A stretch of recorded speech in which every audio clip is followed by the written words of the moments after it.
ma sain omale siin tassi kummeliteed valmis. Kummelitee sobib kõige juurde. On ju?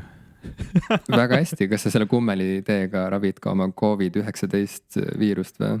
Mitte niivõrd viirust, kuivõrd ärevust, mis seisneb selle suure eriolukorra ajaga siin kindlasti paljudel meist, vähemalt minul kindlasti seetõttu kummelitee sobib kõigega.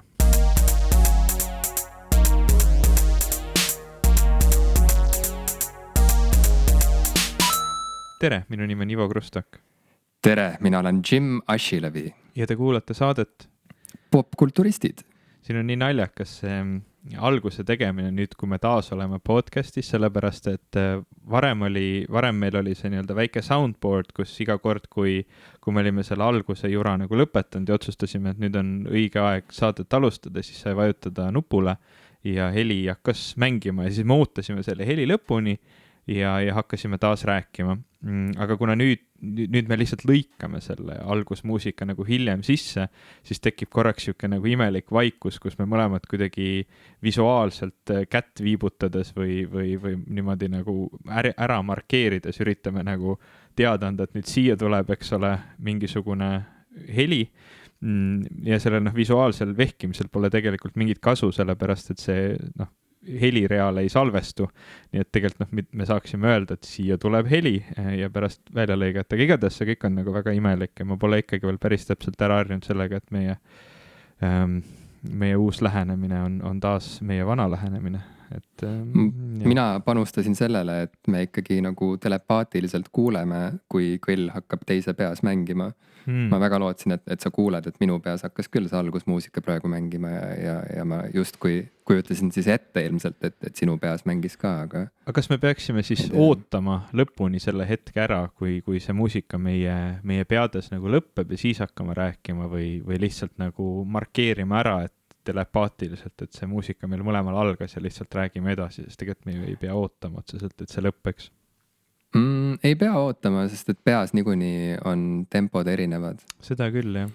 Vaata, see on niimoodi, et kui mõni lugu kummitab näiteks terve päev, siis vahetevahel on nii imelik, ebamugav tunne lõpuks, ma ei tea, koju jõudes näiteks seda muusikat päriselt kuulda, sest selgub, et see oli nagu, ma ei tea, paar tooni nagu kõrgem hoopis see laul näiteks või siis oli, et mingisugune muutus on selles originaalsalvestuses, millega peas seda lugu käiates ei osanud nagu arvestada, et asjad nagu natuke omandavad oma kuju, kui nad eksisteerivad ainult sinu peas. Selle kohta on mingi kohutavalt hea podcasti osa sellises podcastis nagu Reply All, ma ei tea, kas sa oled seda kuulanud? Ma ei ole, see on üks nendest podcastidest, mis on mul seal podcastid, mida ma peaksin kuulama seal Virnas, aga ei. Nüüd on siis see hetk, ma saan aru. No see spetsiifiline osa, kusjuures see on väga huvitav, et Reply All podcastina ma ka ei kuula igat osa, ma ei jälgi seda nagu alati, aga seal on mõni selline osa, mida ma nagu kirjeldaksin kui täiesti ideaalsed podcasti osad. Üks nendest ongi nüüd see 158 osa The Case of the Missing Hit. Nendel on varem ka olnud näiteks minu arust neil on üks osa, kus see saate pea nagu, või saatejuht hakkab taga ajama ühte skämmerit, arvutiskämmerit Indias ja lõpuks nagu kohtub temaga ja see on nagu siuke hästi pikk ja hästi veider nagu teekond, et see on nagu podcast, mida ma olen vahel näiteks, kui ma olen sõpradega sõitnud autoga pikki teid ja nemad ei ole podcasti kuulajad, siis see on selline asi, mida ma mängin neile, et näidata, kui ägedad võivad podcastid olla ja ma ütleks, et see Case of the Missing Hit on täpselt selline osa ja see räägib sellest, kui sul peas kummitab laul, mida sa oled 100% kindel, et see laul on eksisteerinud. Sul on meeles täpselt, kuidas see laul käib, see on isegi meeles terve hunnik sõnu, aga sa ei suuda seda Google'ist leida. See lugu oleks just kui nagu õhku haihtunud, seda nagu ei eksisteeriks. Ja ütleme siis nendest kreisidest kaugustest, kuhu siis minnakse, et saada teada, mis looga oli tegemist, miks see lugu kummitab ja selles suhtes on täiesti nagu absurdselt huvitav ja hea. Ja mõtlen, ma kuulasin seda vist söögi tegemise või köögi koristamise kõrvale ja see oli täpselt see hetk, kus sa hakkad mingit podcast'i kuulama, kus sa ei saa seda nagu enam kinni panna, et sul ei ole võimalik ära lõpetada enne, kui see osa on läbi, kui see nagu resolutsioon seal nagu tekib. Ja ma istusin oma ette ja kõkutasin seal köögis, sest noh, mitte et see oleks nagu niivõrd naljakas nagu, aga see oli nii uskumatu, mida kõike seal nagu kirjeldati ja räägiti ja tehti, et ma kindlasti soovitaks igal inimesel, kes vähegi tunneb, et see võiks nagu huvi pakkuda seda kuulata. Väga lahe, me saame selle panna oma saate märkmetesse oma kodukale popkulturistid.com. Ma olen nii rõõmus, et me oleme suutnud juba mingisugune 5 minutit rääkida ja ainult paar korda maininud praegust haiguspuhangut. Jaa, aga miks siis piirduda ainult paari korraga selles mõttes, et kui see on see üks ja ainus teema, mis kogu inimkonda praegu liidab, või ma ei tea, kas liidab, aga vähemalt mingil moel toob mingi suure ühisnimetaja alla, siis jätkame. Sa tegid, ma nägin, vaata, ma ei käi eriti sotsiaalmeedias või noh, ma üritan seda piirata nii palju kui võimalik ja nüüd eile vist avastasin, et sul oli seal mingisugune vahva postitus Facebookis siis nimelt, kus sa palusid inimestelt soovitusi lugudest, mille sisu või pealkiri räägib millestki, mida praegusel ajal enam kindlasti teha ei tohiks. Ja sa said kokku vist mingi päris hea pika nimekirja erinevatest lugudest ja panid kokku playlisti, mida ma saan aru siis, et kõik inimesed saavad kuulata, kui nad soovivad. Ma arvan, et see playlist on avalik. Ma ei ole kunagi päris 100% kindel, kuidas Spotify neid playliste jagab, et kas ta jagab ainult inimestele, kes on sinu sõbrad jutumärkides siis ka Spotify's, aga ma tahaksin mõelda, et see on avalik playlist. Ma proovin kohe otsida seda, siis ma saan, aga samas, ei, me ei ole mingid kontaktid Spotify's ju omavahel. Ma ei tea, kas me oleme Spotify's üksteise followerid, ma ei ole sellest 100% kindel jälgijad siis. Ma jälgin ainult nagu korüfeesid Spotify's. Sina oled lihtsalt sõber. Ja, ma juba sain aru. Mina jälgin ansambli Piafraus frontmani Rein Fuchsi ja DJ Madis Nestorit. Ja Brett Eastonellist. Ühesõnaga rohkemat. Tegelikult ma vist jälgin ka Iirist. Ma mäletan, et kui Iiris käis meil kunagi saates külas, siis ta rääkis, et ta teeb ägedaid playliste ja ma tahtsin neid kuulata, nii et ühesõnaga korüfeed ainult. Aga su katkuaja playlisti nimi on siis mis? Ma kohe otsin seda. What not to do to say ma võtan kohe selle uuesti, ma inglise keel kohe on sassi läinud siin selle kodus istumisega. What not to do to stay healthy. Tegin sellise playlisti. Leidsin, ei, see on täiesti avalik ja sul on seal 4 jälgijat. Ilmselgelt oleme ka liikunud sinna korüfee staatuse poole. Okei, ma hakkan ka jälgima seda ja ma ei tee seda haletsusest ja ma ei tee seda ka sõbramehe poolest. Ma teen seda sellepärast, et sest ma tahan, sest see on lahe, see on see uus lahe asi, mida teha nüüd, kui me kõik istume karantiinis. Spotify'd kuulata Spotify'd ja üleüldse teha asju, mille peale ise võib-olla kohe ei tulekski, aga mida sõbrad soovitavad. Üks asi, mis siin toimub meie saate salvestamise nädalal, ütleme nii, on, et jagatakse karantiinis istumise pilte Instagramis ja see on siuke nagu moe liikumine natuke või siuke nagu karantiini moe ajakiri, mis loob ennast ise juurde põhimõtteliselt. Selle saamislugu on mulle natukene segane endiselt, aga nii palju kui ma aru saan, siis selle asja on ellu kutsunud ansambli I Wear Experiment laulja Johanna ja ühtlasi ka Anne Vetik, kes kuidagi üsna samal ajal tulid üsna sarnasele mõttele postitada Instagrami siis pilte sellest, mida nad kodus kannavad, kui nad seal end kaitsevad väljas lokkava pandeemia eest. ja siis sellest sai mingil hetkel justkui nagu challenge siis sihuke, et selle hashtagi nimi, mida inimesed siia lisavad, on ma ütlen kohe, see on hästi ilmselge hashtag, aga millegipärast see praegu läheb mul meelest. Quarantine casual, karantiini casual. Igapäevarõivastus. ja ühesõnaga Anne Vetik tag'is ka mind. Nii et sain eputada oma lotendavatest dressipükstes, panin väikspillid pähe, et oleks ägedam. Taivi pusaga, eks ole. Ja Taivi pusaga. See kõige olulisem pool seal. See on absoluutselt kõige olulisem. See on mul ka praegu salvestamise ajal seljas. See on ainus asi, mida ma nüüd kannan. Ja ma tag'isin ka sind, et näha, et mida sina kui väga moetundlik noormees seal Brüsselis lockdownis põhimõtteliselt kannad, aga sa ei ole veel kaasa tulnud selle asjaga, ma saan aru, et sul on mingeid olulisemaid asju, millega tegeleda. Ma ei ole veel pilti teinud, ma ootan paremaid valgustingimusi oma kodus. Sa ootad paremaid valgustingimusi. No neid ei pruugi tulla, vaata, sest et praegu see on siuke katkuaja eri, et nüüd on aeg sealmaal, et lihtsalt pildista ära, sest kes teab, mis homme saab. Jah, ma vaatasin, et homme pidi päikest tulema ja kõigil on nii, vaata nagu ikka nende sotsiaalmeedia teemadega on, et Instagramis ju kõik näevad väga palju vaeva ja teevad nii ilusaid pilte ja tuunivad neid veel ilusamaks. Et siis ei taha kuidagi nagu tulla sellise veidi näkkasema pildiga sinna vahele nagu ära rikkuma seda ilu. Ja ei, minu meelest on väga selline nagu casual. Näkasus on sisse kirjutatud sinna liikumisse. Et siin ongi vaja lihtsalt näha, et kuidas inimesed oma nagu padjanägudega kodus üritavad teha midagi, mis sarnaneks moele. Aga mis tegelikult on, et need on need riided, milles ma olen 3 päeva siin istunud.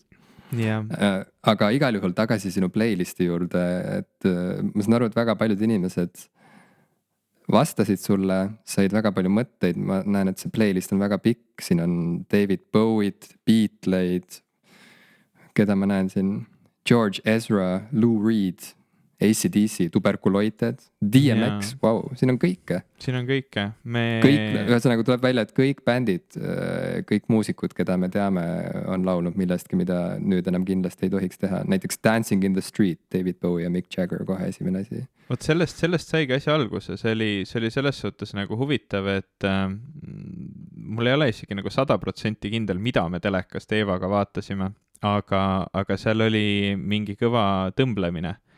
Ja see meenutas seda ägedat videot, mis kunagi oli see David Bowie ja Mick Jaggeri Dancing in the Streets ja me hakkasime seda video vaatama, siis mul hüppas pähe, et see on täpselt see asi, mida praegu ei tohi teha ja siis ma mõtlesin, et otsiks neid asju, mida praegu ei tohi teha veel. Ja tõesti, päris palju inimesi panustasid ja oli nagu väga lõbus, vähemalt mul endal. Et ütleme selle kogu olukorra juures, kus me praegu oleme, ma just siin ennist naljatasin ka, et olemegi saanud 5 minutit rääkida ilma lakkavat pandeemiat mainimata, et see on nagu see kunagine Fawlty Towersi sketš, et nad on sakslased, ära maini sõda. Ja siis ma paar korda vist mainisin, aga tundub, et ma sain ikkagi hakkama. Aga ütleme, vähemalt ma ise nagu tunnen, et eriti selle nagu kodus olemise selle vaimsema poolega, et kui kiiresti kellegil hakkab jaks otsa saama selle karantiini ja normaalse elu puudumise osas, et ma olen hakanud palju rohkem nagu välja otsima asju, mis ei oleks seotud koroonaviiruse levikuga, sest kuigi ma olen väga suur viroloogia huviline ja ka väga suur sellise haiguslugude ja selliste levikute teemade uurija või vähemalt huviline, siis praegusel hetkel seda kõike läbi elades on kuidagi vaimsele tervisele parem, kas siis tõesti neid asju nagu naljaga võtta või siis otsida mingeid teisi tegevusi, mis aitavad natukene mõtteid mujale viia ja nagu rahulikumalt seda kõike võtta. Võib-olla see playlist oli üks variant, aga podcast'ide puhul ka, et kuna nüüd tõesti kõik sellest räägivad ja ka meie oleme seda korduvalt puudutanud, siis peaks nagu kuidagi kavalalt asjale lähenema. Ma olen väga nõus. Ja mõtlema midagi nagu huvitavat välja selle kõige ümber. Jaa, absoluutselt. Ja imelik ongi see, et ühesõnaga see paanika käib niimoodi lainetena, eks ole. Ja üldiselt mina olen olnud väga-väga rahulik kogu selle asjade arengut jälgides, et ma kuidagi, kuna ma tean, kui ärev ma saan olla ja kui ärevil ma olen nagu suur osa elust üleüldse olnud, siis mul on ka nagu rohkem kuidagi see instinkt nüüd seda ärevust nagu vaos hoida on väga tugevalt pead tõstnud. Ja just nii nagu sinagi kirjeldasid, ma katsun selles mõttes kuidagi mitte ära uppuda sinna ärevust tekitavasse infovoogu, vaid pigem kui ma olen pidanud selle teemaga tegelema, siis ma olen püüdnud leida nagu mingisuguse positiivse varjundi siis sellele kõigele või vähemalt mingisuguse lähenemise, mis on jätkusuutlik. Ja see on nii kummaline, et tegelikult nii harilik lihtne asi nagu mingisuguse totaka Instagrami postituse tegemine, eriti veel kui see on Instagram stories, nii et see on nagu täiesti ajutine, see on 24 tundi ja siis see on läinud. Et sellel ei ole ju mitte mingisugust kaalu tegelikult või mingit kestvat mõju, aga ometi kui Anne Vetik mind siis tag'is, et ma võiksin ka näidata, milline ma seal kodus välja näen, siis ühtäkki, kui ma seal juba oma seda, ma ei tea, telefoni statiivi seal sättisin mingisuguse riidepuu külge, et ma saaksin õigelt kõrguselt ennast pildistada ja päikseprillid välja võtsin, siis mul juba hakkas kuidagi ebamugav selle kõige juures ka, et ma kuidagi nagu vaidlesin iseendaga, et ei, et see on lihtsalt nüüd ajaviide, vaata, me lihtsalt nüüd nagu tegeleme, ma ei tea, 10-15 minutit mingisuguse kergemeelse sükse naljaga, millel ei ole tegelikult mingisugust kauakestvat mõju ega tähendust ega kaalu. See on lihtsalt ajaviide, sest et me kõik, peaaegu kõik passivad praegu palju rohkem kodus kui veel 6 aega tagasi oma varasemas elus, eks ole. Ja miks me ei või siis lihtsalt ka lollitada vahepeal, et vahet ju ei ole nagu selles mõttes, on ju. Aga selle kõige juures ikkagi oli ka mingisugune imelik näriv tunne sees, et nüüd ma siin nagu teen nalja mingisuguse teema üle, mis sisuliselt tegelikult on võib-olla alles mingisuguse väga räige nagu katastroofi algus. ja isegi nagu tähendab, algus on ta võib-olla selles mõttes veel, et see asi ei ole veel kestnud nii kaua, on ju, aga juba selle alguse juures on olnud suuri kaotusi või me oleme kaotanud inimesi ja juba minu tutvusringkonnas on inimesi, kellel on juba kuskil suguvõsas keegi läinud teise ilma ja et see selles mõttes on nagu selgelt ikkagi ka väga hämar värk, on ju, mis juba siin alguses käimas on ja ilmselgelt on sellel kõigel ka mingisugune sügavam põhjus, miks me kodudes passime praegu. Aga jaa, ühesõnaga siuke veider mingi Instagrami story dilemma nagu, mis muutus järsku nagu mingiks suureks nagu moraali küsimuseks mingist hetkest. Aga siis ma sain sellest üle või ma ei tea, kas ma sain sellest üle, aga ma lihtsalt tegin selle ära. Aga see ebamugavustunne ei läinud ka kuskil ära, ma võin seda ka öelda. Et kuigi ma nagu tag'isin seal veel inimesi ja panin ka sind sinna järgmiste Instagrami karantiini modellide soovi nimekirja. Panin sinu sinna ja su abikaasa Eva ja veel teisigi. Et siis jaa, ma ikkagi nagu ühest küljest nagu hea meelega vaatan neid uusi pilte, mis järjest tuleb ja teisalt nagu kuidagi ootan, et see saaks läbi, sest mul on natuke nagu häbi. Veider, see on hästi veider. no kui kellegi ees peaks häbi olema, siis minu, et sa nagu mind ka kaasa vedasid.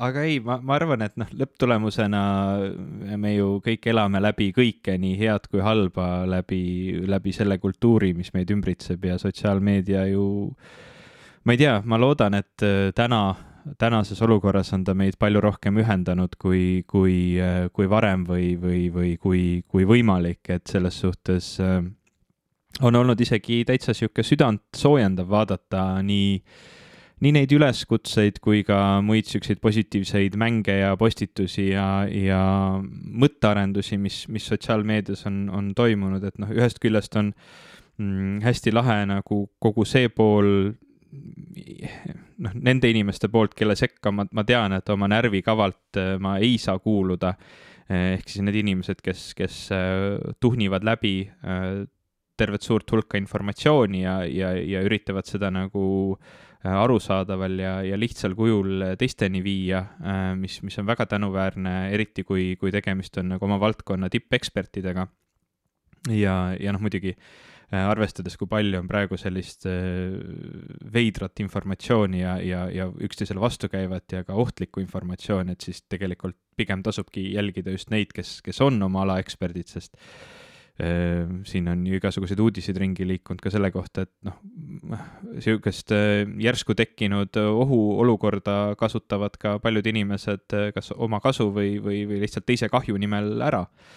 Nii et noh, nagu on ka seda negatiivset poolt, aga samas ka see, mis sotsiaalmeedias on toimunud lihtsalt nagu pulli ja rõõmu tegemisega, et see on ju pigem väga-väga positiivne ja on ikkagi pigem nagu kas minu kui sellise vanema kooli, ma ei saa öelda päris vana kooli interneti kasutajal, et ma päris siuke Telneti jutuka ja BB, mis nad on siis bulletin board süsteemide nagu kasutaja nii varajasest ajast ei olnud, aga ikkagi vanema kooli interneti kasutajana sellist kogukonna tunnet internetis taas näha on päris äge.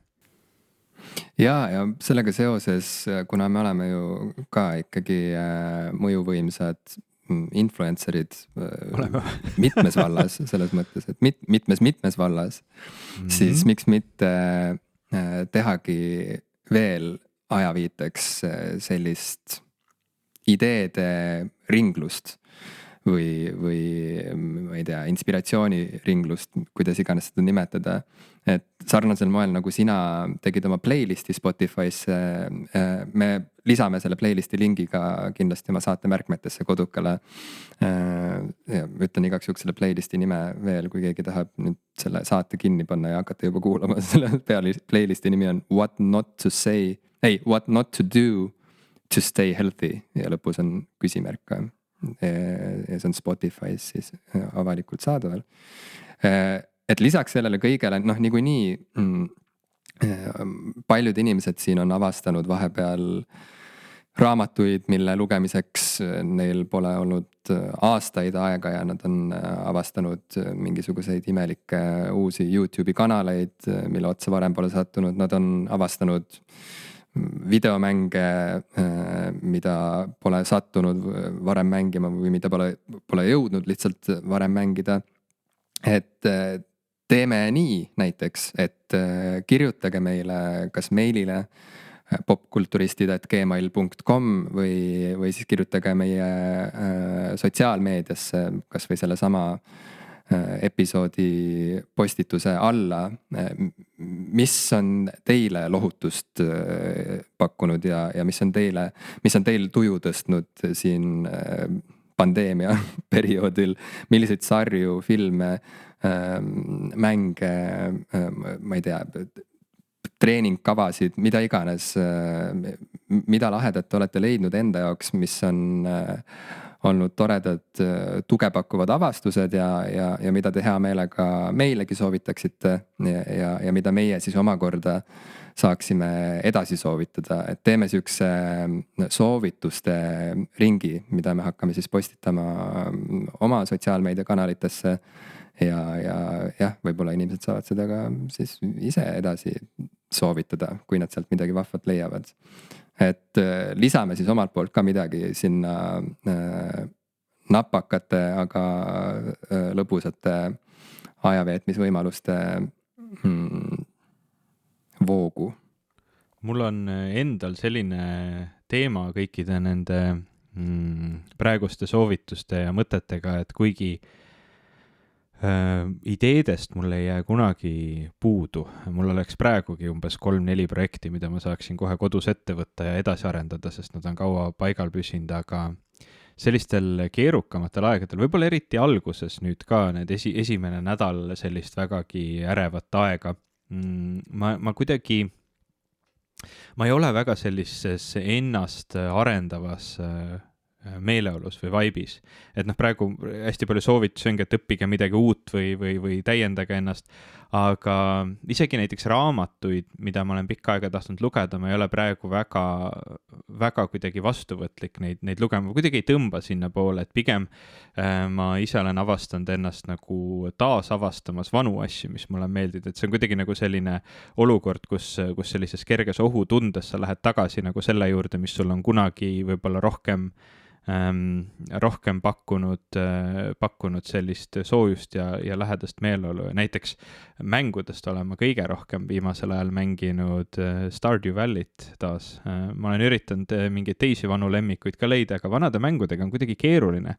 Näiteks oma teismepõlves kõige enim mängitud mäng minul oli ilmselt Tony Hawk's Pro Skater, kas siis versioon 2 või 3, need olid mõlemad vägagi teema tol ajal, aga leida täna head Tony Hawk's Pro Skater mängu, mida ma saaksin nii legaalselt osta kui ka siis oma arvutis mängida, on väga-väga keeruline.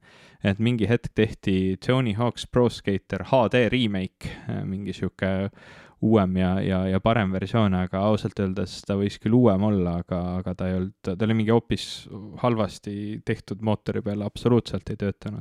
Aga õnneks Stardew Valley ikkagi nagu pärast isegi, ma arvan, mitusadat tundi hiljem on täiesti geniaalne mäng.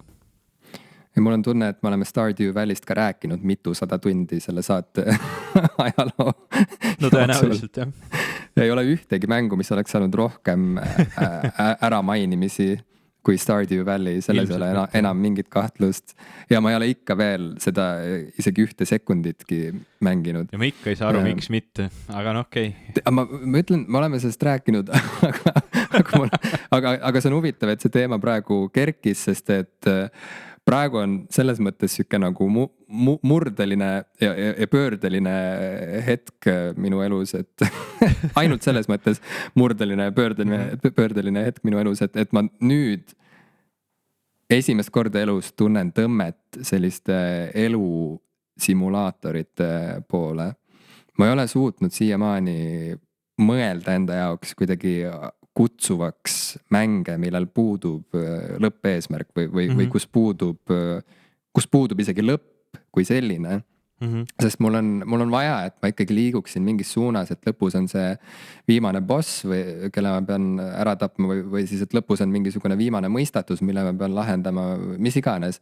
Aga mängud nagu juba Sims näiteks, kui ma lapsena nägin, et tuli siuke mäng nagu Sims ja nägin, et mu õde hakkas seda jubedalt fännama ja kujundas seal neid erinevaid elamuid ja nii edasi, et siis ma miks? Mul oli kogu aeg siuke tunne, et mille jaoks, ja siis see Stardew Valley on ka natuke nagu samas žanris minu jaoks, selles mõttes, et ma saan aru, et see ei ole nagu Sims, see on teistmoodi, saad seal kasvatada kaalikaid ja ma ei tea, maksta makse ja teha muid põnevaid asju. Makse ei ole.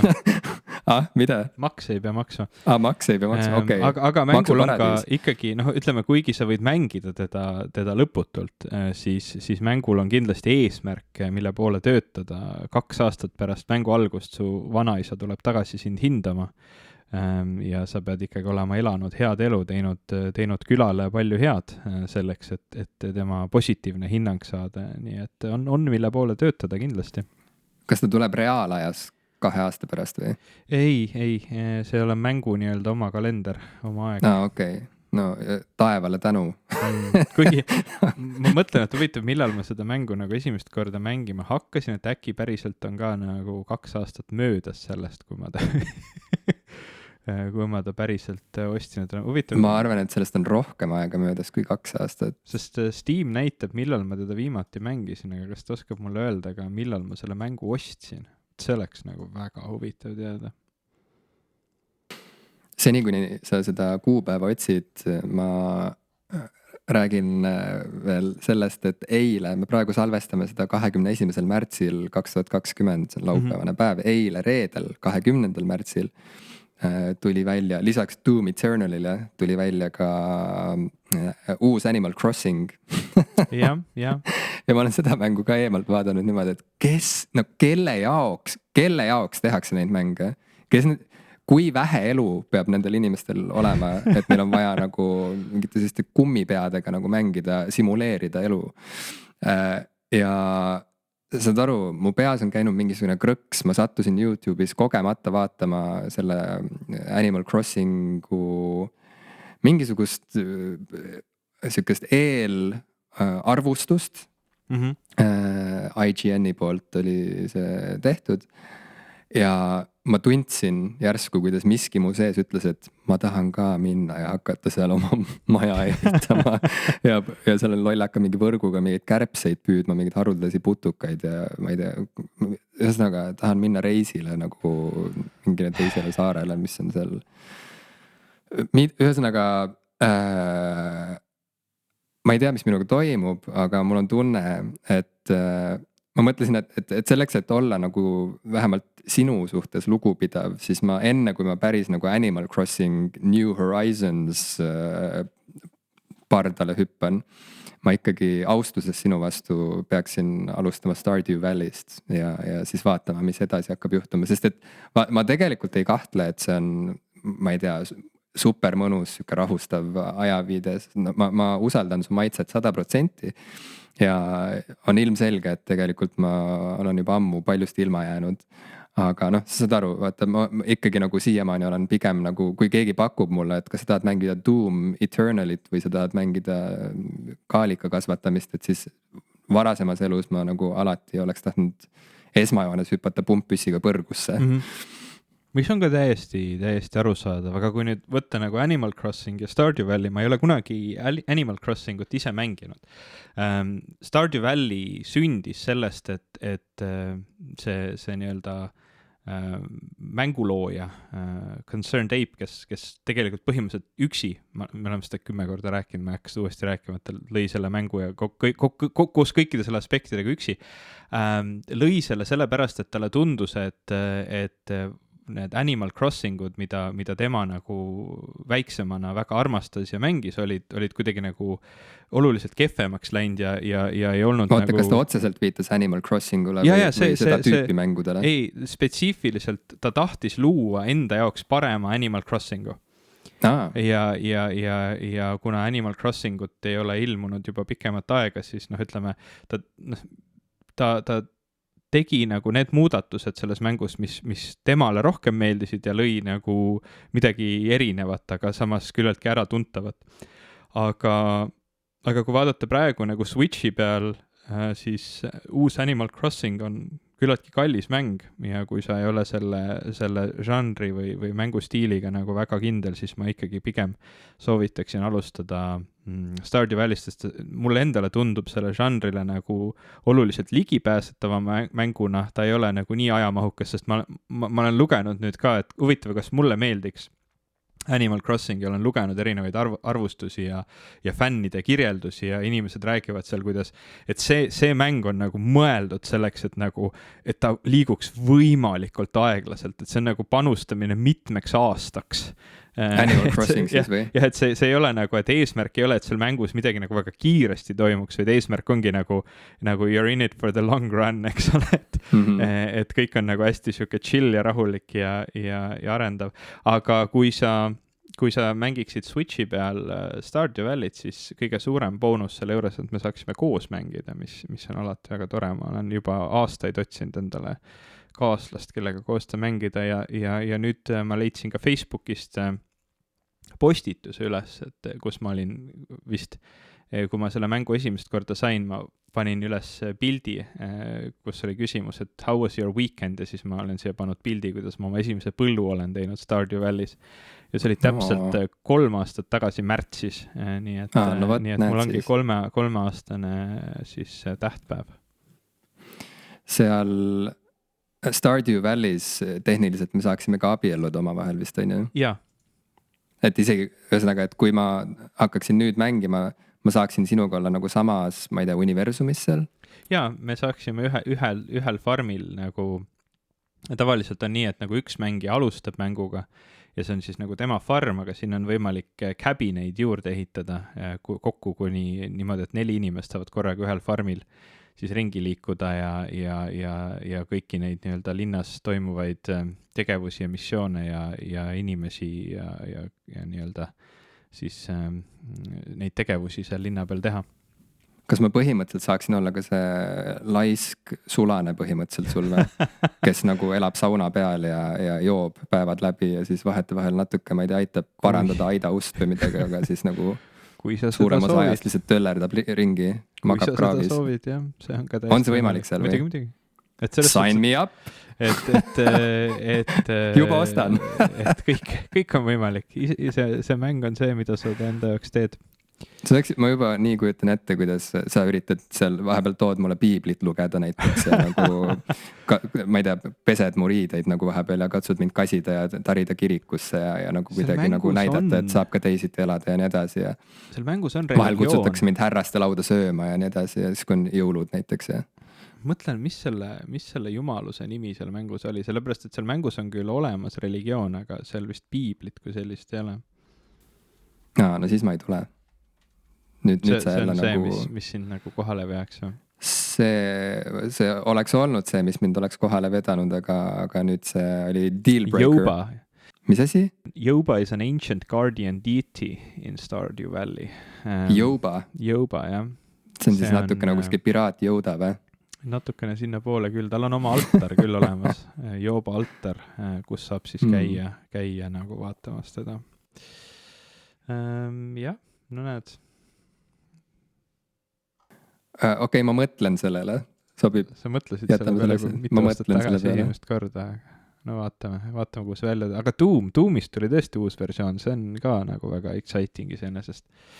Kuigi vist see ei ole siuke mäng, mida on võimalik normaalsel arvutil vist üldse mängida või ma kuskilt on silma jäänud, et see on nagu nõuab ülivõimast arvutit. Ma ei tea, mul pole õrna aimugi. Ma ei ole nii ammu midagi uut ühegi arvuti peal mänginud, et ma olen juba ammu ainult konsoolides sõltuv inimene. Ma praegu nagu töö tõttu pean nüüd kasutama sükest võimsat mänguri PC laptopi ja see on nii imelik kogemus. Juba see, et ma nagu näen, et seal on Windows ajab mulle nagu kananaha ihule. Et, ja ma mängin seal ainult ühte mängu, milleks on Disco Elysium. See on nagu Disco Elysiumi arvuti. See on mu Disco Elysium, isegi mu wallpaper seal esimese asjana, ma pidin seal wallpaperi ka ära vahetama, sest ma kuidagi tundsin, et oleks väär näha seal ühtegi muud visuaali. Et, aga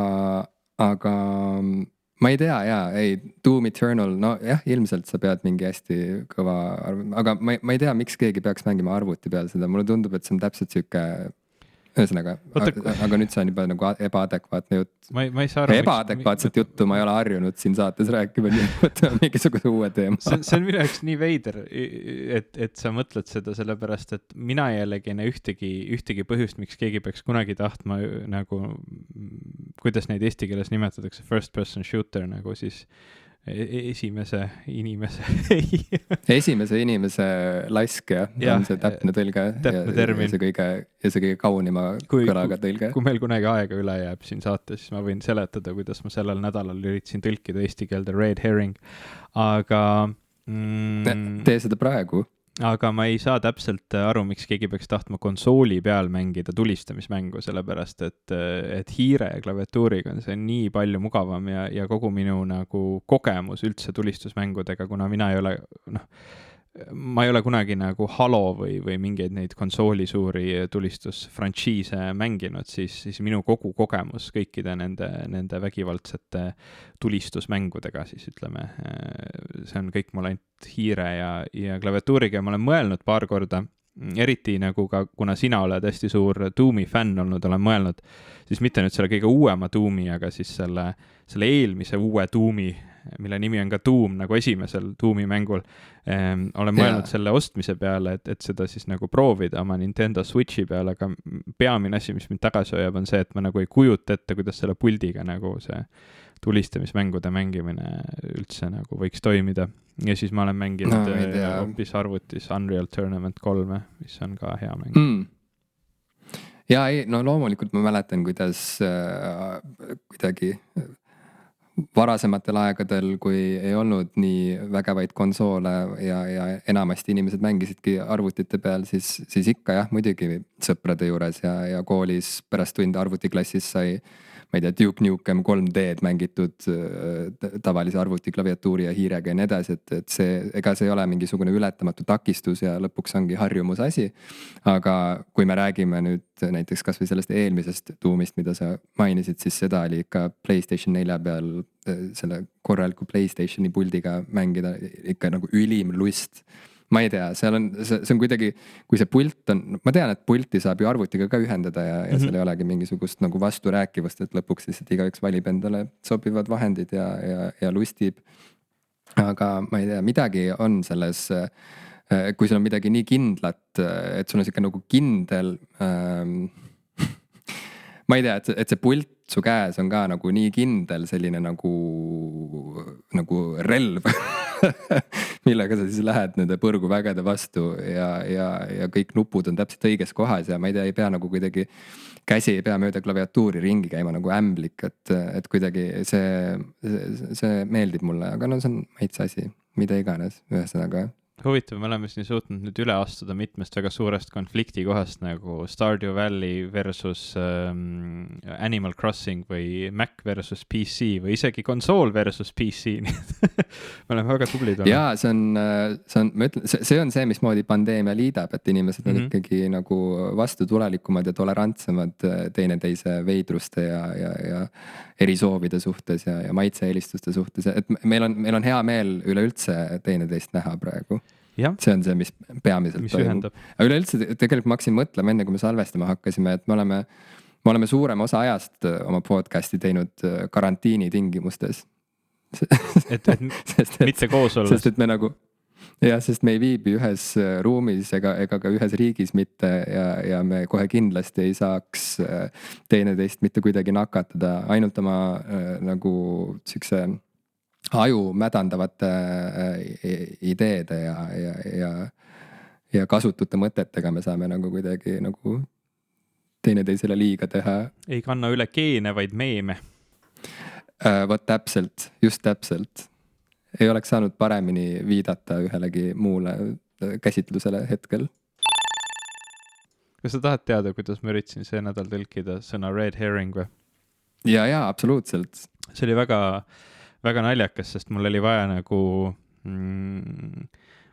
seda dokumenti kirjutada ja ma tahtsin õudselt seal kasutada sellist inglisekeelset, ma kirjutasin seda eesti keeles, aga kui ma oleksin seda lauset kirjutanud inglise keeles, siis ma oleksin kasutanud sealt sellist väljendit nagu red herring, mida saab käsitleda kui nagu loogikaviga, kui ka sellist nagu kirjanduslikku, ma ei tea siis meetodit või objekti, et ühesõnaga see on midagi, millega juhitakse tähelepanu kõrvale sellelt, kuhu sa ei taha, et tähelepanu läheks, ehk siis see on selline mingi pettemanööver või asi. Ja ma ei suutnud nagu välja mõelda, kuidas ta eesti keeles öelda. Ja lõpuks ma küsisin mitmelt sõbralt, keegi ei teadnud. Läksin isegi Wikipeediasse, sest esialgu ma tean, et kuna ta on ka loogika viga, siis inglise keeles on Wikipeedias selline ääretult põnev list olemas, nagu list of logical fallacies, kus on võimalik siis lugeda erinevate loogikavigade kohta ja kui sa korra selle listi oled läbi lugenud, siis ilmselt ükski teledebatt või vaidlus ei tundu sinu jaoks enam sama, et sa kohe saad aru kõikidest nendest vigadest ja isegi tahtlikest manöövritest, mida inimesed kasutavad, et debatti nagu enda poole suunata. Jaa, selle me saame saate märkmetesse ka panna. Aga ma lootsin, et äkki keegi on selle listi eesti keelde ka tõlkinud, sest seal oleks siis olemas red herring, aga ei olnud ja ma pikka aega mõtlesin, ma otsisin selle väljendi nagu ajaloo välja, tuli välja, et see oli mingisugune inglise kirjanik, kes oli siis sellele viidanud kontekstis, et see on siis nagu suitsukala, suitsuheeringas, millega sa saad need nagu jahikoerad enda jälilt ära, et sa nagu peibutad jahikoerad enda kaelast ära tugeva lõhnalise suitsukalaga. Ja siis ma pikka aega mõtlesin, et huvitav, mis võiks olla nagu selline Eesti kultuurile omane selline tugevalt lõhnav asi, millega koeri meelitada. Lõpuks ma panin suitsuheeringas. Sest mul ei tulnud mitte midagi muud pähe. Ja kui ma olin selle dokumendi välja saatnud, siis mitu inimest pärast kirjutas mulle vastu, et õige sõna on peibutuspart. Mul oli nii nagu... Ma olin nii frustreerunud, et ma ei saanud seda enne teada, sest loomulikult on eesti keeles olemas sõna peibutuspart, mis oleks sobinud antud konteksti väga-väga hästi. Aga õnneks on see nüüd mul edaspidi meeles. Ma tõlkisin ka sõna selfie valesti, ma tõlkisin enekas ja keegi kirjutas mulle vastu, et see tähendab tegelikult enesetappu. Et selfie... Ei, aga see on, ma ütleks, et see ei ole kivisse raiutud, sest et siis kui selfie mõistena üleüldse meie... ülemaailmsesse leksikasse ilmus, siis hakati küll ütlema nii endel kui ka enekas kui ka mingeid muid imelikke nagu sõnu, et ma ei tea, ma ütleks, et see ei ole veel paika loksunud nagu. Okei, see on nagu vaieldav. See on veel vaieldav ja see sõna ei ole veel nii palju kasutusel olnud. Loomulikult enekas on olnud kaua aega enesetapu, siuke släng, synonüüm, aga sellegi poolest sa ei pea ennast halvasti tundma selle pärast. Kuidas sina tõlgiksid selfie eesti keelde? Või kas üldse on vaja? Võib-olla ongi kõige parem see anglitsism, selline nagu selfie? Ma ei tea, ma ei taha sellele mõelda. Sobib ka nii. Selfie on nagu Instagrami story, seda ei pea tõlkima.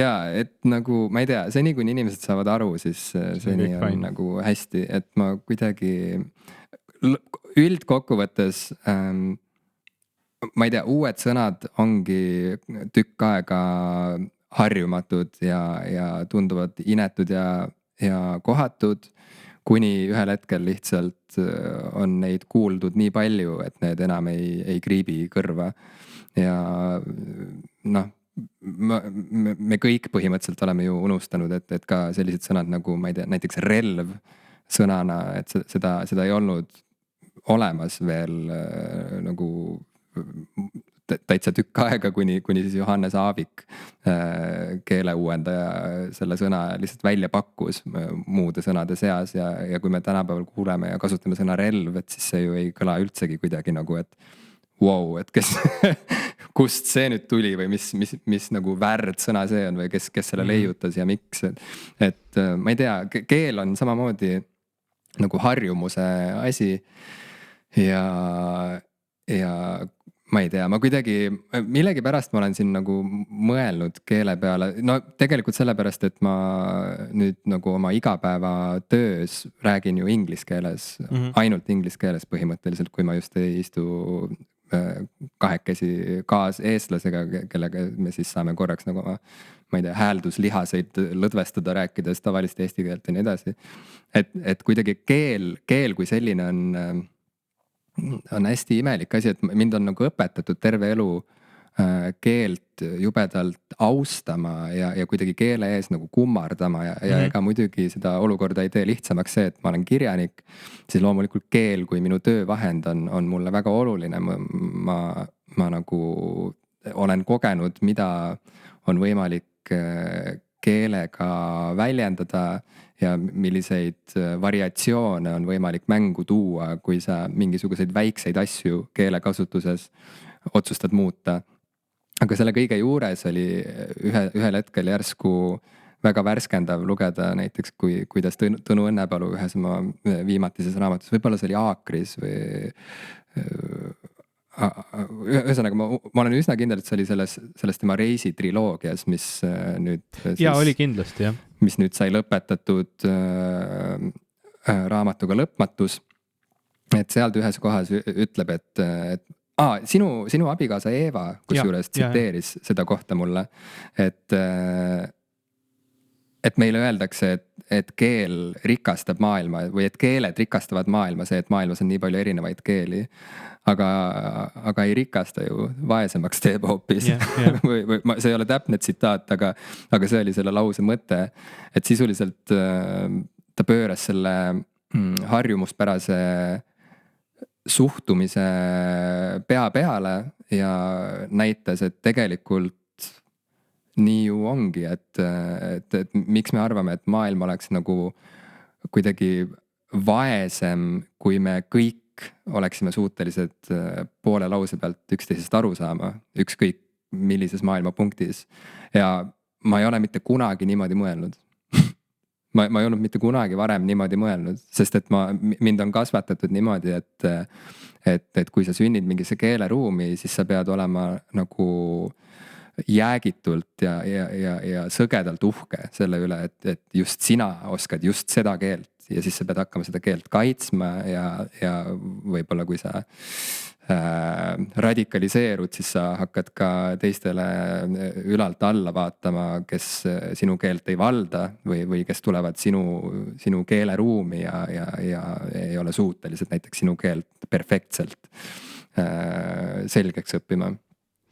Jah, mu abikaasa tsiteeris seda sulle sellepärast, et see meenutas talle kohutavalt mind, sest ma olen olnud pigem nagu, eriti sellises nagu norivamates hetkedes alati selline torkiv inimene, et keel on väga paljude inimeste jaoks ääretult oluline.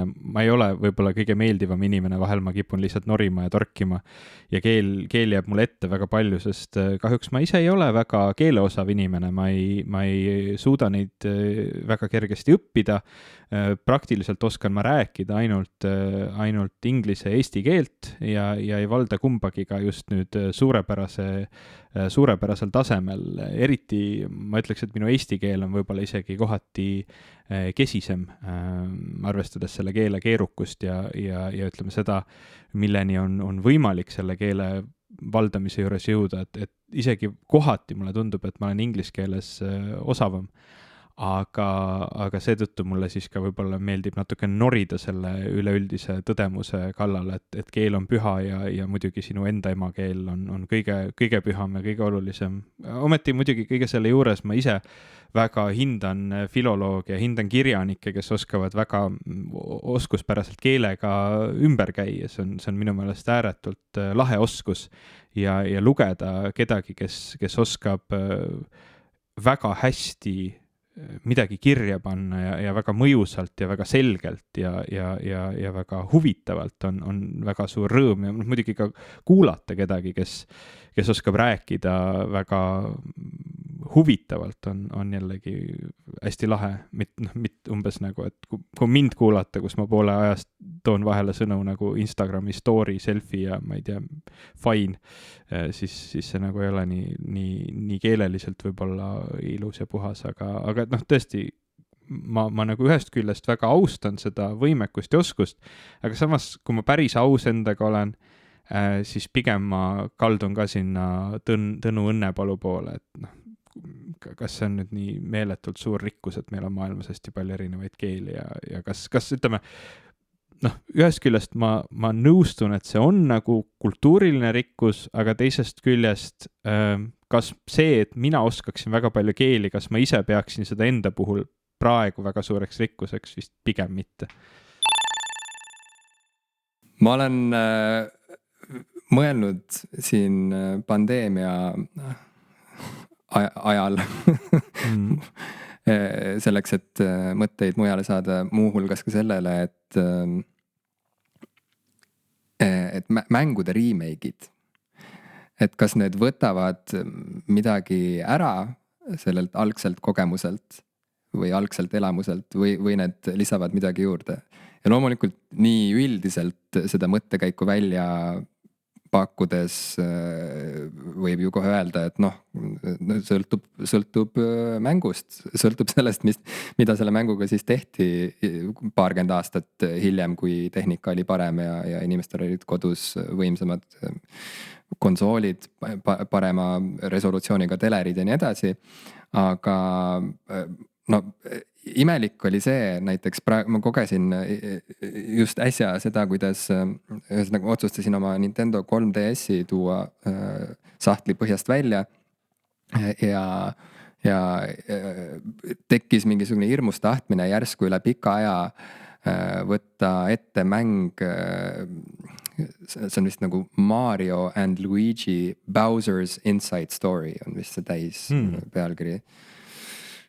Ja see on mäng, mida ma kunagi mängisin siis, kui see oli veel suhteliselt värske, see oli aastal 2009, kui see mäng välja tuli. Ja ma mäletan, et see oli mul kaasas ühel elumuutval Kreeka reisil näiteks, kus või noh, ühesõnaga see periood mu elus oli siuke murranguline ja see reis oli väga oluline moment selle perioodi sees ja see mäng oli mul kaasas ja mul nüüd järsku siin Inglismaal olles jälle tekkis tunne, et nüüd on vist aeg nagu kuidagi teha see mäng lõpuni, sest et see jäi mul tollal pooleli, ma müüsin selle maha ja nüüd ma siis nagu eBayst leidsin endale selle mängu jälle, tellisin selle endale, aga ma tellisin selle mängu uus versiooni, mis tuli siis 2019 välja. Ehk siis 10 aastat pärast seda, kui oli see originaal välja tulnud. Ja kohe, kui ma selle mängu tööle panin, siis mind valdas nagu 2 emotsiooni korraga. Ühest küljest mind valdas suur elevus, et nüüd saab jälle hakata nagu meelde tuletama, et mis see kõik oli ja mida ma selles mängus leidsin. Ja ma mäletasin, et see oli väga humoorikas mäng näiteks ja kuidagi kohe algusminutid olid kohe jälle tõestuseks sellest, et jah, ma ei olnud kuidagi valesti mäletanud, see tõesti on endiselt väga vahvasti kirjutatud mäng.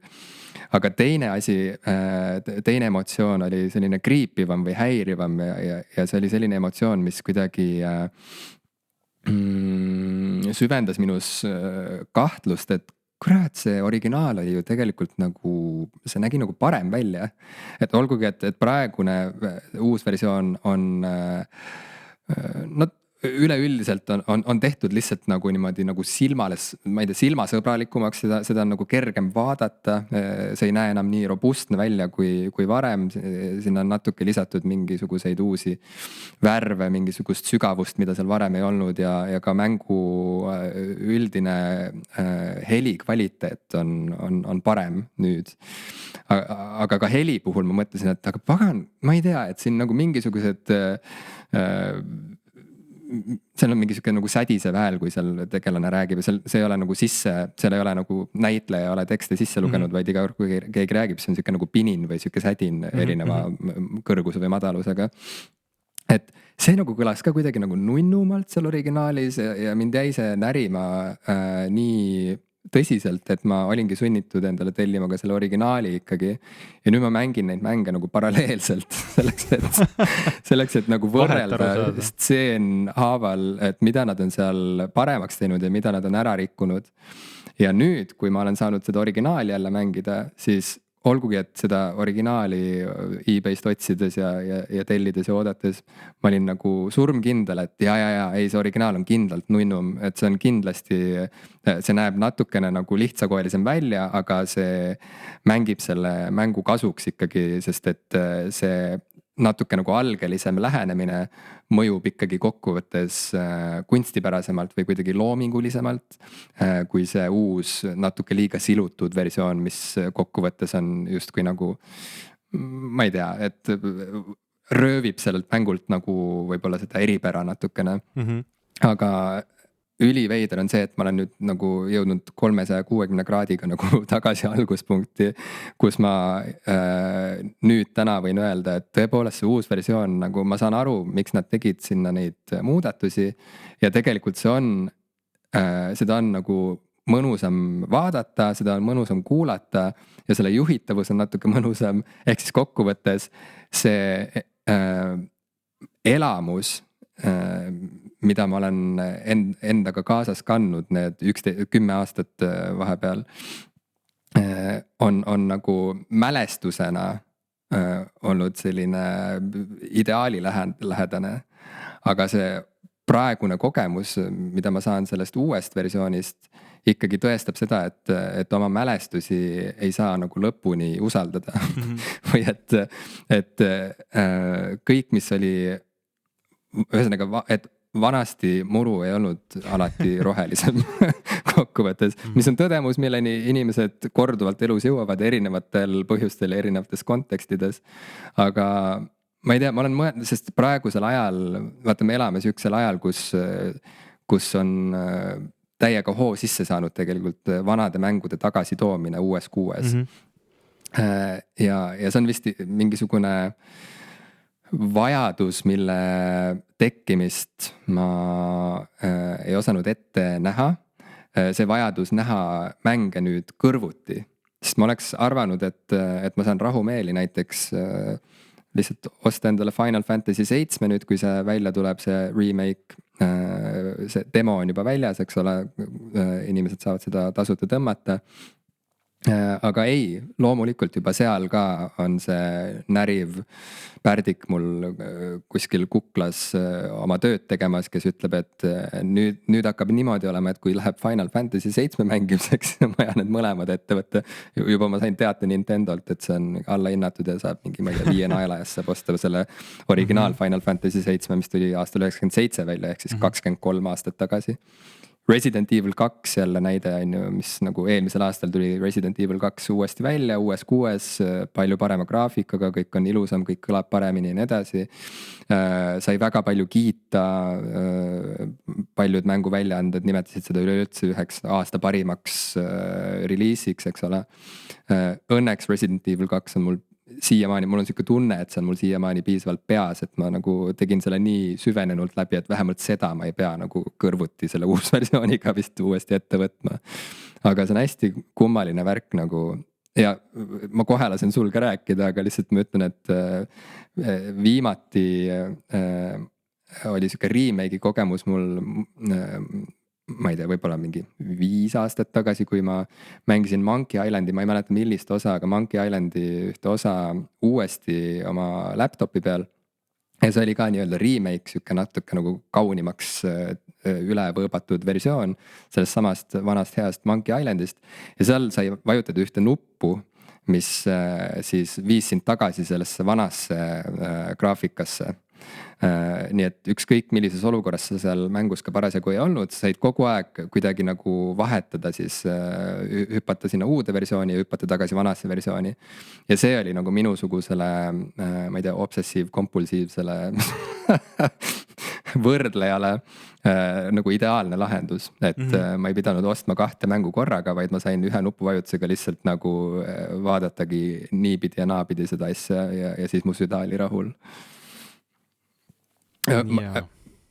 Kas sa suudad selle teemaga kuidagigi suhestuda või liigume edasi nii teema kui ka eluga?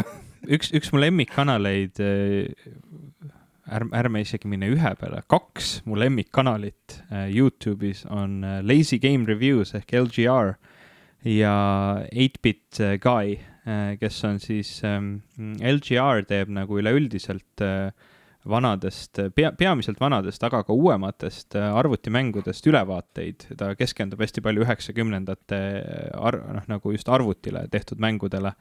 Tal on väga-väga suur kogu ja sealt kogust ta siis tutvustab ja arvustab erinevaid mänge. Ja 8-Bit Guy on siis inimene, kes peamiselt küll keskendub nagu riistvarale just vanematele arvutitele, Commodore 64 ja erinevad Amiga ja muud sellised vanakooli arvutid. Aga ta on nagu ise nagu mängudest väga huvitatud, eriti vanematest mängudest väga huvitatud ja on ise arendanud nagu täna modernsel ajal välja mänge vanadele arvutitele, ehk siis ta on nagu täna kirjutanud mänge, mis töötavad ainult vanade arvutite peale, mida ta müüb nagu floppy ketastel inimestele.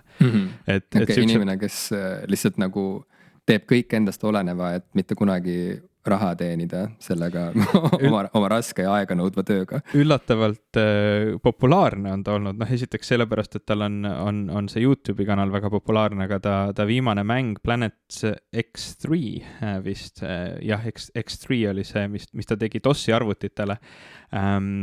See Kickstarter oli nii edukas, ta ütles, et seda oli nagu kohutavalt keeruline täitagi kõiki neid soovijaid, ehk siis nagu kokku sai ta nagu Kickstarteris üle $100,000 raha, et see mäng ära teha ja laiali jagada. Okei.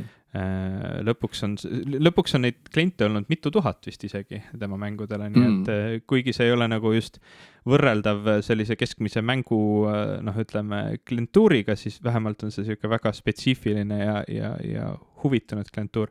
Aga jah, ma ütlen, ma jälgin väga palju just neid nagu vanemaid mänge ka ja meenutan oma lapsepõlvest mänge, mis mul tol ajal meeldis mängida, nagu ma siin ka saate alguses ütlesin, on mänge, mida ma täna tahaks mängida, aga ei saa, sellepärast, et neid reaalselt ei ole enam legaalselt võimalik väga saada.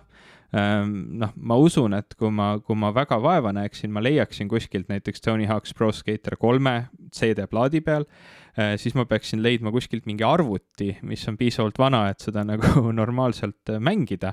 Ja ideaalis peaks mul ka olema mingi kuvar, mis siis vastavalt sellele nagu need resolutsioonid tallal olid, et seda kõike mulle kenasti näidata, sest nii see fakt, et arvutid ise ja need tehnoloogiad on edasi arenenud, muudab ka seda kogemust. Täna sa saad küll näiteks Monkey Islandis vajutada nuppu, mis muudab ta nagu välimuselt sarnaseks, kui ta oli siis, ütleme, tolle aja arvutil, tolle aja ekraanidel, tolle aja helikaartidel see mäng nägi välja ja kõlas ikkagi teistmoodi, et sa ei saa nagu päris täpselt seda luua. Üks minu lemmikmänge lapsepõlvest on eestlaste loodud Blue Moon Interactive või Blue Moon Software.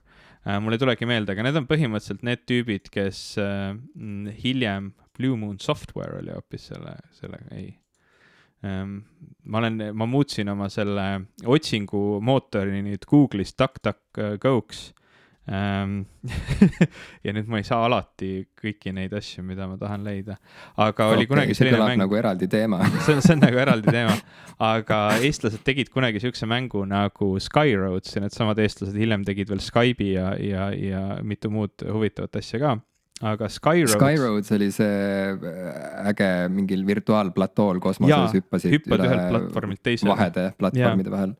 Ja täna on seda mängu võimalik mängida ka otse brauseris, on olemas selline asi nagu Open Roads ja sa saad nagu brauseris põhimõtteliselt selle sama kogemuse kätte, aga reaalne on ka see, et näiteks selle mängu muusika, mis on omaette täiesti siuke geniaalne ja väga hinnatud asi, et see muusika kõlas selle aja helikaartidel väga omamoodi ja nagu iga helikaart veel oli ka nagu omamoodi natukene erinev.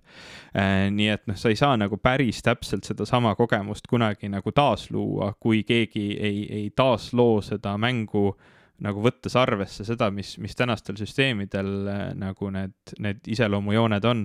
Ja seetõttu osad remake'id, nagu näiteks see sama Secret of Monkey Island ja Monkey Island 2 LeChuck's Revenge on väga nagu positiivsed, sest nende puhul mina ütleks, et kuigi see graafika oli palju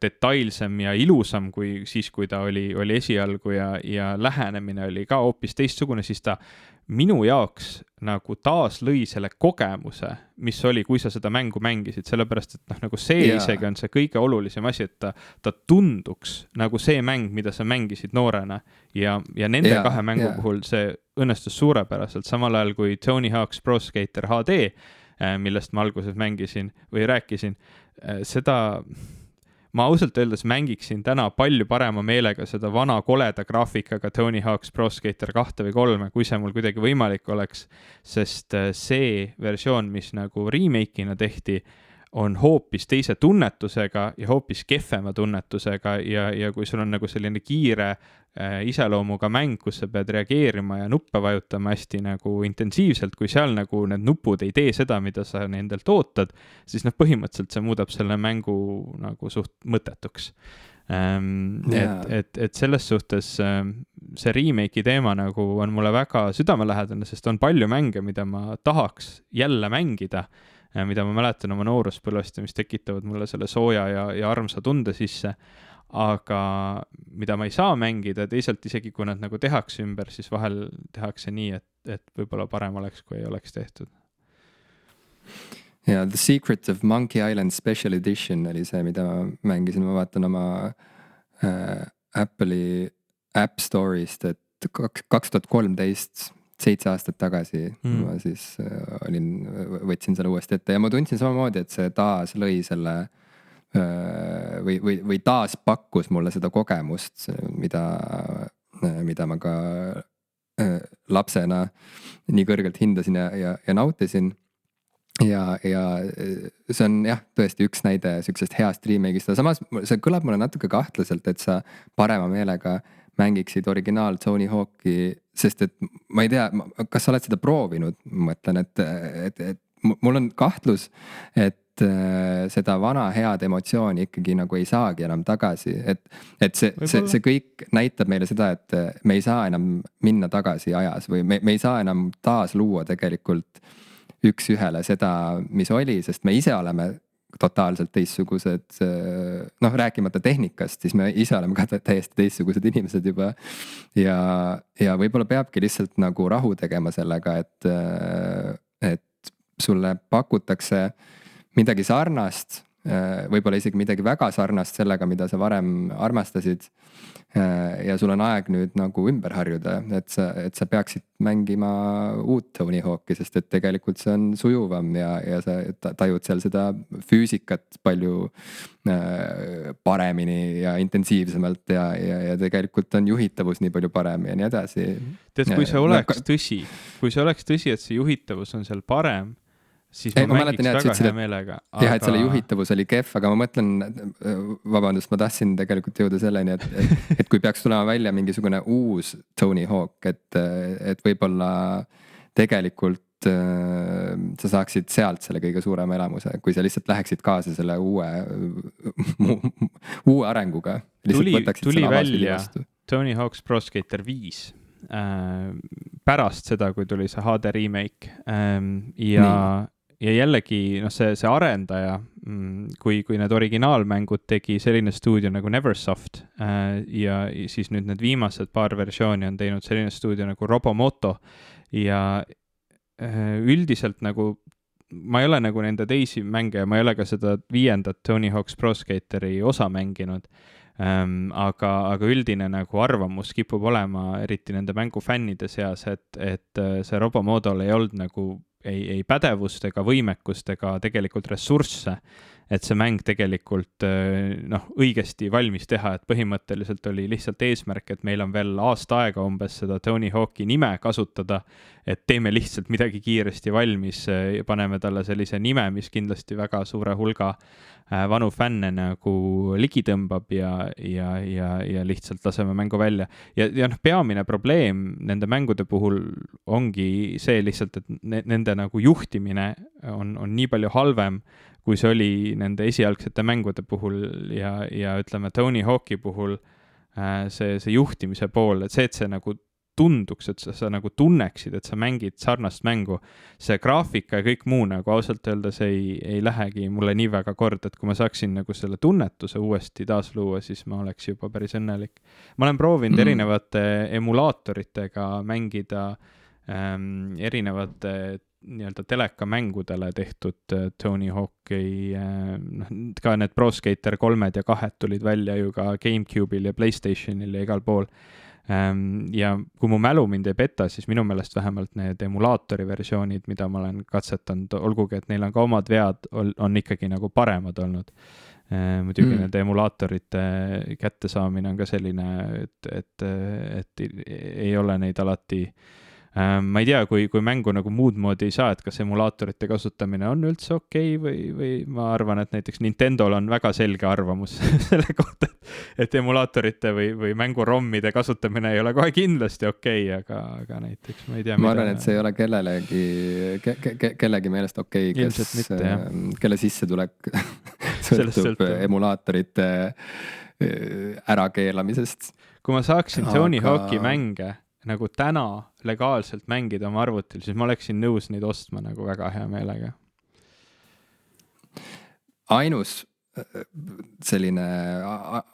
masin, mille puhul ma olen teinud rahu lõpuks sellega, et ma ei saa seda kogemust üks ühele taas luua, on Super Nintendo. Et Super Nintendo Mini, mis mõned aastad tagasi välja tuli, pakub siis, eks ole, mängijatele sellist head, mõnusat valikut tuntud Super Nintendo mängudest ja sinna mänge juurde panna ei saagi, sinna konsooli lihtsalt need, ma ei tea, 30 mängu või palju seal neid on. Need, mis seal on, need on ja ongi kõik. Et selle Super Nintendo Mini puhul seal on menüüs võimalik valida sellist nagu filtrit, mis teeb ekraani veidi triibulisemaks, kui see muidu oleks. Ja see on selleks, et siis matkida, eks ole, neid vanu kineskoop CRT, vist on CRT see tehnoloogia, telereid.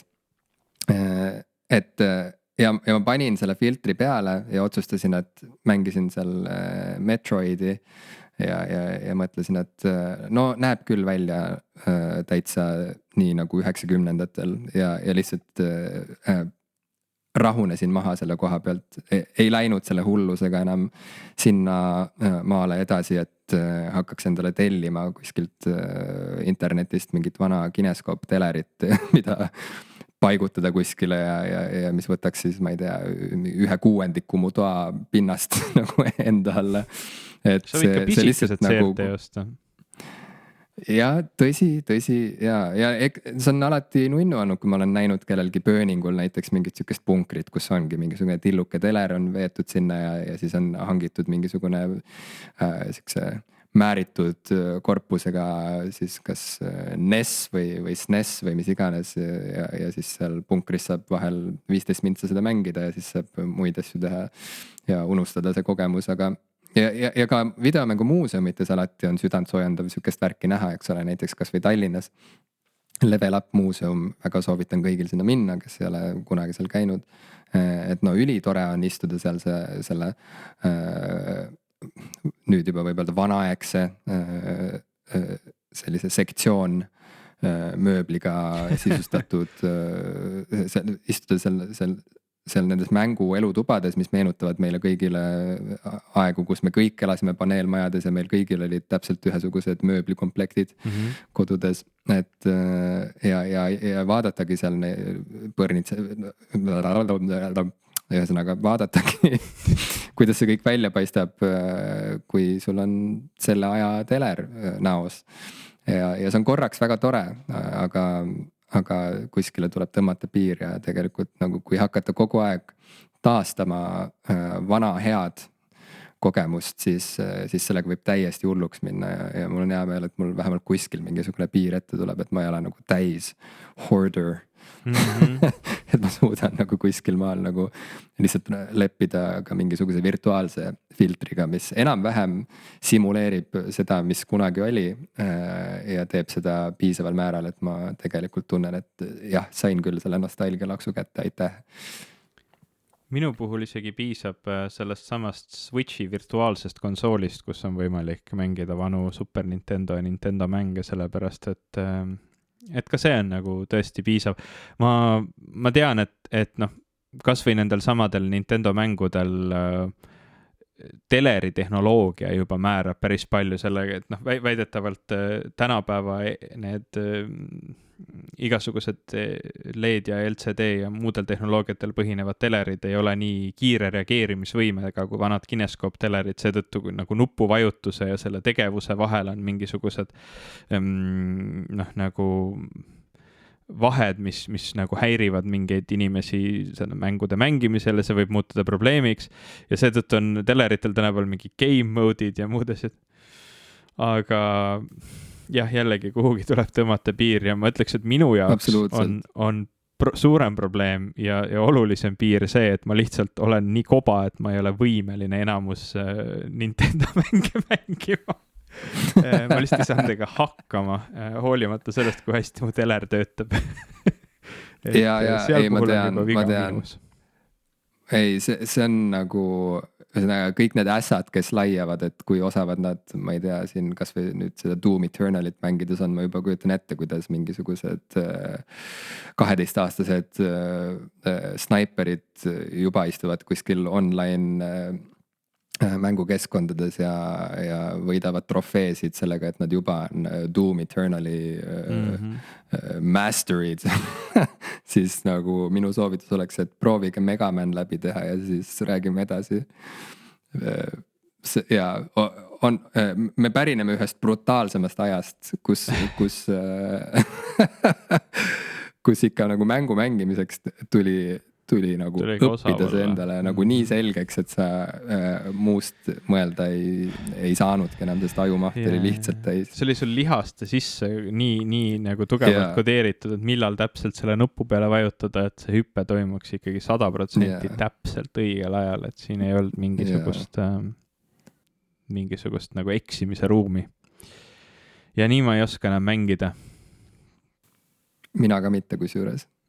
Kõik on möödunud, kõik paremad ajad on möödas ja me oleme ikkagi selgelt, see on loojangu aeg, loojangu aja jutud on need. Aga tuleb appi Stardew Valley, kus ei ole vaja kohutavalt kiireid reflekse, kui see just ei tee seal mingeid väga keerulisi ülesandeid, mida ka lõpus tuleb teha ja mis on tõesti keerulised. Ja, no ma panen selle seemne mulda, ma hakkan neid kaalikaid kasvatama ja siis ma annan sulle märku. Tulen sulle külla seal. Kohtume Stardew Valley's juba. Aga enne kui me sinna lähme salvestame ka oma lisasaate meie Patreoni toetajatele.